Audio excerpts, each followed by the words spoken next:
Halo guys, assalamualaikum warahmatullahi wabarakatuh dan salam jumpa.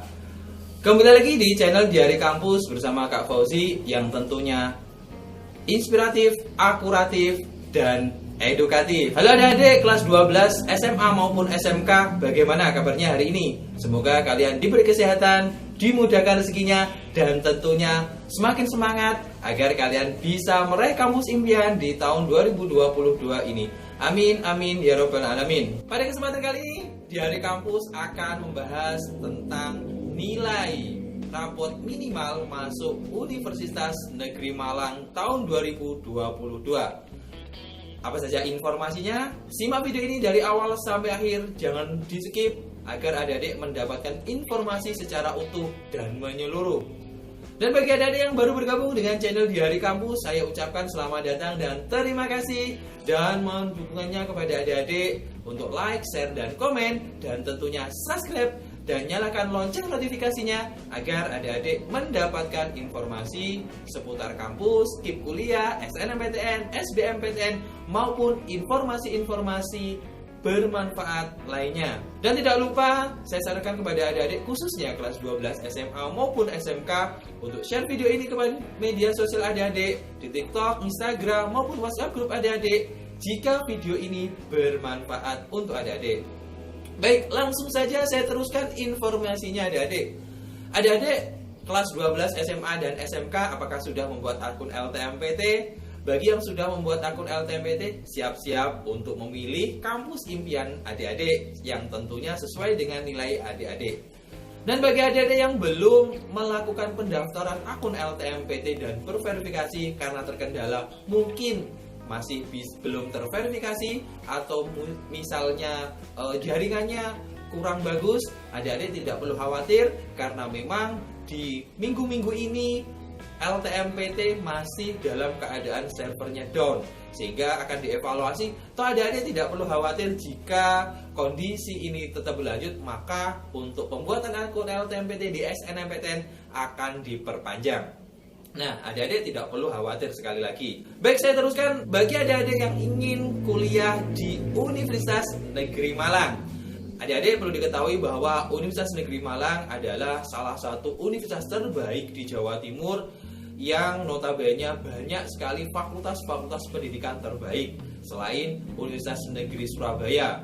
Nah, ini akan menjadi referensi adik-adik jika ingin menjadi guru berkualitas, terutama dengan fasilitas yang sangat mumpuni di Universitas Negeri Malang. Nah, pada video kali ini akan saya paparkan nilai minimal masuk di Universitas Negeri Malang sesuai dengan data yang kami kumpulkan di tahun 2021. Maka data ini juga akan bisa berubah di tahun 2022. Tapi paling tidak adik-adik sudah punya gambaran ketika adik-adik memutuskan masuk di Universitas Negeri Malang. Oke, yang pertama adalah perlu saya flashback lagi bahwa untuk di SNMPTN hanya ada beberapa mata pelajaran yang dinilai. Untuk jurusan Saintek yang dinilai adalah matematika, bahasa Indonesia, bahasa Inggris, fisika, kimia, dan biologi. Kemudian untuk jurusan IPS atau Sosum yang dinilai adalah bahasa Indonesia, matematika, bahasa Inggris, sosiologi, ekonomi, dan geografi. Kemudian untuk ada yang jurusannya bahasa yang dinilai adalah matematika, bahasa Indonesia, bahasa Inggris, antropologi, dan bahasa asing pilihan adik-adik ketika di jurusan bahasa. Bisa bahasa Jepang, bahasa Inggris, bahasa Jerman, dan lain sebagainya. Dan terakhir bagi adik-adik yang sekolah di SMK atau sekolah menengah kejuruan yang dinilai adalah 4 mata pelajaran saja adik-adik. Yang pertama adalah bahasa Indonesia, bahasa Inggris, kemudian matematika, dan mata pelajaran kejuruan adik-adik yang tentunya sesuai dengan jurusan adik-adik di SMK. Baik, saya mulai dari jurusan Saintek. Saya mulai dengan jurusan Saintek. Yang pertama adalah kita bahas tentang pendidikan teknik informatika. Ingat adik-adik, ini adalah jurusan yang nantinya adik-adik akan bergelar SPD yang disiplin ilmunya adalah teknik informatika dengan nilai minimal 88. Kemudian dilanjutkan dengan jurusan matematika adik-adik, yaitu matematika murni 88, Kemudian dilanjutkan dengan pendidikan matematika 87, dilanjutkan dengan kimia murni 87. Next dengan jurusan pendidikan kimia, adik-adik diperhatikan nilai minimalnya adalah 86. Kemudian dilanjutkan dengan pendidikan biologi 86, kemudian pendidikan teknik mesin 85, dan kemudian pendidikan teknik otomotif 85. Jadi di jurusan pendidikan teknik otomotif atau pendidikan teknik mesin, goalnya biasanya adik-adik akan mengajar di sekolah menengah kejuruan. The next untuk jurusan yang lainnya adalah teknik sipil dengan nilai rata-rata minimal 85, kemudian biologi murni 85, kemudian fisika murni 84, dan pendidikan fisika 84. Dilanjutkan dengan pendidikan IPA dengan nilai minimal 84, kemudian dilanjutkan dengan pendidikan teknik bangunan 84, kemudian teknik elektro 83, kemudian ilmu keolahragaan adik-adik 83. Kemudian dilanjutkan dengan program studi Soshum adik-adik atau bagi adik-adik yang kelas IPS. Simak baik-baik.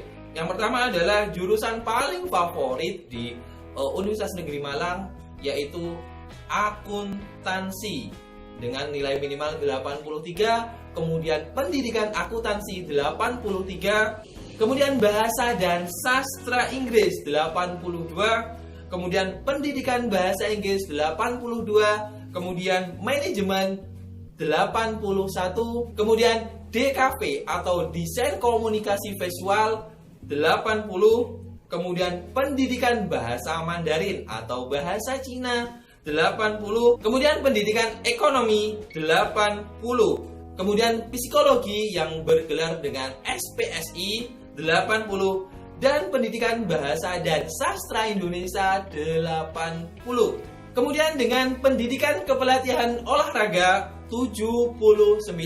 Adik-adik perlu diketahui bahwa di Universitas Negeri Malang untuk ilmu keolahragaan masuk rumpun Saintek, kemudian untuk pendidikan keolahragaan masuk rumpun Soshum. Kemudian pendidikan tatap muka 79, kemudian bahasa dan sastra Indonesia 78, kemudian ekonomi dan studi pembangunan atau kita kenal dengan ISP atau ekonomi pembangunan 78. Kemudian dilanjutkan dengan pendidikan administrasi perkantoran 78. Kemudian dilanjutkan dengan PG PAUD atau pendidikan guru usia dini 78. Kemudian PGSD atau pendidikan guru sekolah dasar 78. Kemudian PJOK atau pendidikan jasmani dan keolahragaan 78. Kemudian dengan PLB atau pendidikan luar biasa 78. Kemudian untuk pendidikan luar sekolah 78. Adik-adik perlu diketahui bahwa pendidikan luar biasa itu biasanya adik-adik gurunya akan bekerja di anak-anak yang mungkin berkebutuhan khusus. Tapi kalau untuk pendidikan luar sekolah di PKBM, kemudian untuk pengentasan buta huruf yang tentunya biasanya di masyarakat atau mengentaskan pendidikan sadar pendidikan di masyarakat, biasanya juga orang-orang yang sudah berumur dan sebagainya. Kemudian dilanjutkan dengan pendidikan tata niaga adik 78, kemudian dengan administrasi pendidikan 77, kemudian guru BK atau bimbingan konseling adik-adik 77, kemudian pendidikan bahasa Arab 77, kemudian dilanjutkan dengan pendidikan bahasa Jerman 77 adik-adik. Kemudian dilanjutkan dengan pendidikan IPS 77, kemudian pendidikan seni rupa 77, kemudian teknik pendidikan 77, kemudian pendidikan tata busana 76, kemudian pendidikan geografi 75. Kemudian dilanjutkan dengan pendidikan sejarah adik-adik, nilai minimalnya adalah 75. Kemudian geografi 74, kemudian ilmu sejarah 74, kemudian PKN 74, Kemudian pendidikan seni tari. Jadi bagi adik-adik yang mungkin punya sertifikat dan memang hobi nantinya menjadi guru tari, maka masuk saja di pendidikan seni tari dengan nilai minimal 74. Nah, itu untuk paparan nilai minimal untuk kategori jurusan sosum yang nampaknya data yang saya himpun paling banyak adalah rumpun sosum. Dan tidak lupa bagi adik-adik yang mungkin jurusannya tidak bisa kami paparkan, kami meminta maaf karena data yang kami peroleh hanya itu saja. Jadi kalau misalnya datanya tidak lengkap, maka adik-adik bisa mencari data di channel lain atau mungkin di database LTMPT. Dan itu saja yang mungkin saya sampaikan di video kali ini. Dan tetap semangat, tetap belajar, meraih kamus impian di tahun 2022. Oke, dari saya wassalamualaikum warahmatullahi wabarakatuh dan salam jumpa.